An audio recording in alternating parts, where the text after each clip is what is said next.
Okay, welcome back as we talk about resistance and capacitance. So back to the overpotential diagram here. You'll see that this blue, this is what we were looking at last time, right? So we're assuming we put in some potential and we get a resulting current. But we briefly mentioned this, there's also an IR term. And so all solutions have resistance, and if as you're passing a current through that resistive solution, then you get a potential drop. And what that can lead is to this I versus E curve being stretched out dramatically.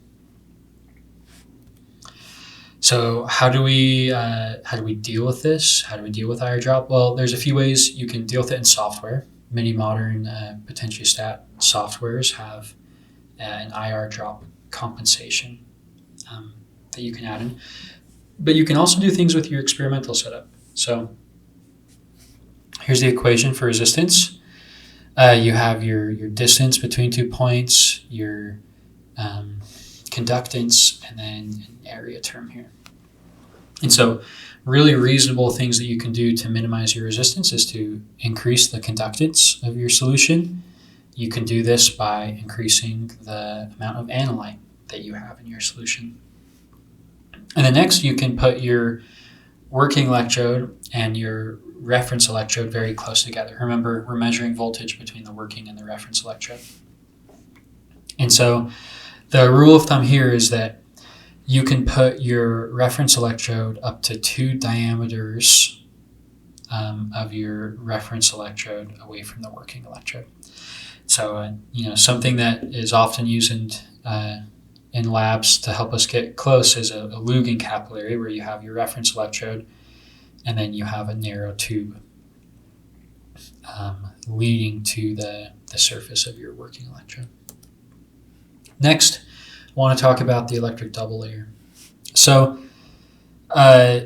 we've made observations, the community has, that the electrode-electrolyte interface is analogous to a capacitor, meaning that we see charge being stored across. Well, what's a capacitor in normal electricity? Well, it's 2 metal plates and they're separated by a dielectric, where a dielectric is it's a material that can be polarized without passing charge through it. So here we have 2 oppositely charged plates with a dielectric between them that doesn't allow charge to flow. And when we look at the electric double layer in electrochemistry, well, we have a metal electrode. And in this case, yes, the charges, they reside right at the surface. And so this half reacts a lot like a capacitor. But the solution side of things acts a little bit less like a capacitor because the charges can be distributed and kind of bleed out a little bit more as you move further away from the electrode. So, but the operating principle is the same. So the charge on the electrode surface needs to be matched by the charge of the solution. And the main difference between an electrical capacitor and electrochemical double layer is that the charges in the solution and a double layer, they kind of bleed out over time. And what you see forming are these double layers of solution. So you might have one layer here with, say, oriented dipoles, and then you have a second layer of solvated species, and then it bleeds out as you reach the bulk. And I will note that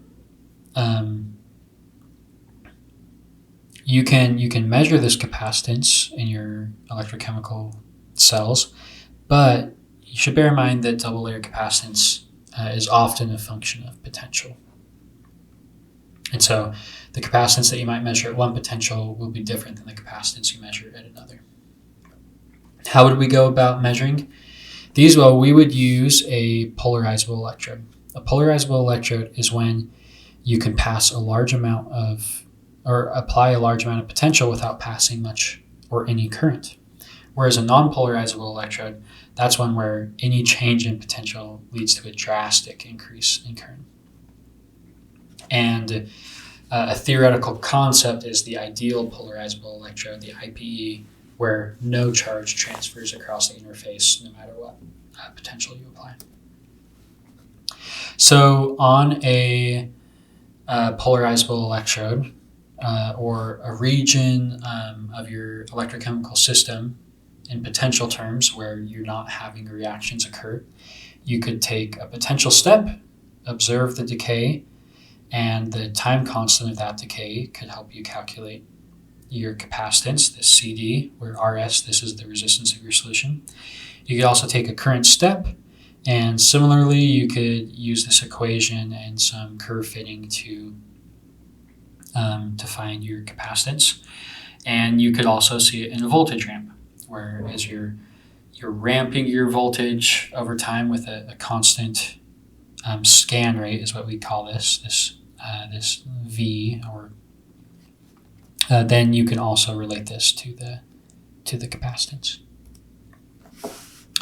Okay, so for the examples, for the practice in this video, I have two problems. So the first is, I want you to draw how water would rearrange itself around a positively charged electrode. And so you're going to have to think about what atoms make up a water molecule, and where does the charge reside on that. And I guess if you're unfamiliar with chemistry, then it'll be helpful for you to know that in a water molecule, the oxygens are negatively charged and the hydrogens are positively charged.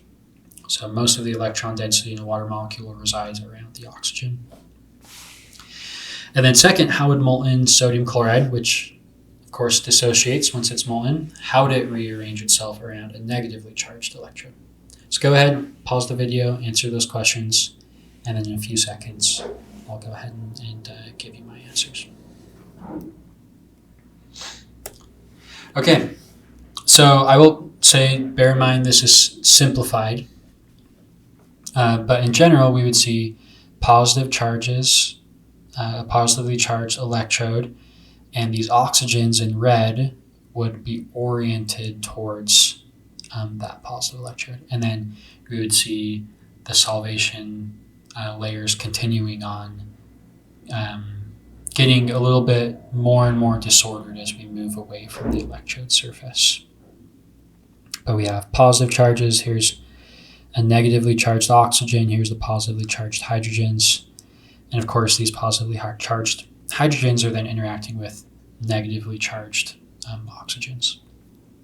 And then sodium chloride around a negative electrode, well, we would see the sodium plus ions closer to oppose the charge of the electrode. And then around them we would have chloride ions, because of course these sodium plus ions, they're going to be repelling each other. Okay, so that concludes lesson 1, our little introductory lesson, and we hope that you'll join us for the rest of our videos as we dive into these topics of thermodynamics, mass transfer, and kinetics in more depth. Thanks.